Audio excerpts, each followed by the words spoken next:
I could see the handwriting on the wall. There was going to be trouble. The markets were collapsing all over the world. When I saw institutions that were powerful institutions going bad, I called up all of my banks. I got them into a room, and I made a deal with them. Trump reveals the extent of his problems. He needs a $65 million bridge loan to keep the Trump organization from collapsing.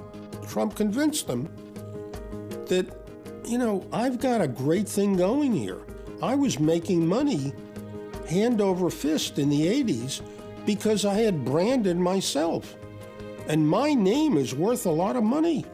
You can either foreclose on me, and then you're never going to get back your $9 billion, or you can lend me the money to pay off my debt. Trump is a bankable figure. You had to ride with him. Now, you could argue that Trump was too big to fail. Trump's lenders agree to bail him out. They loan him an additional $65 million and agree to defer all interest and principal for 5 years. They realized that they needed Donald Trump. As much as he needed them, they needed him.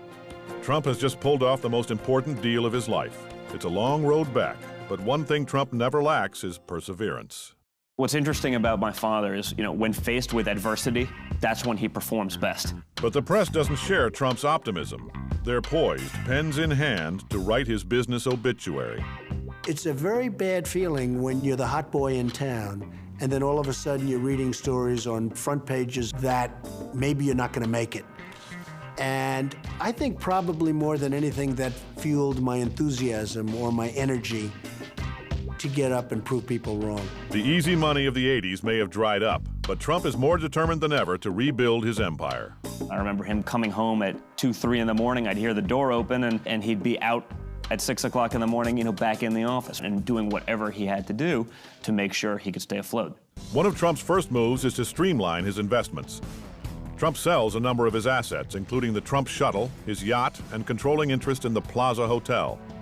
To bring in additional revenue, he converts Mar-a-Lago into an exclusive club. Trump's 3 Atlantic City casinos file for Chapter 11 prepackaged bankruptcy. They emerge shortly after with restructured debt and lower interest rates.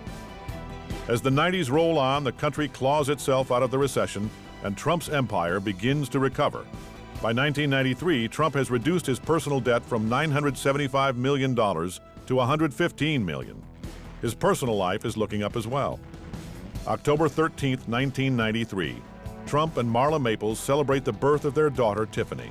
2 months later, they exchange vows at the Plaza Hotel.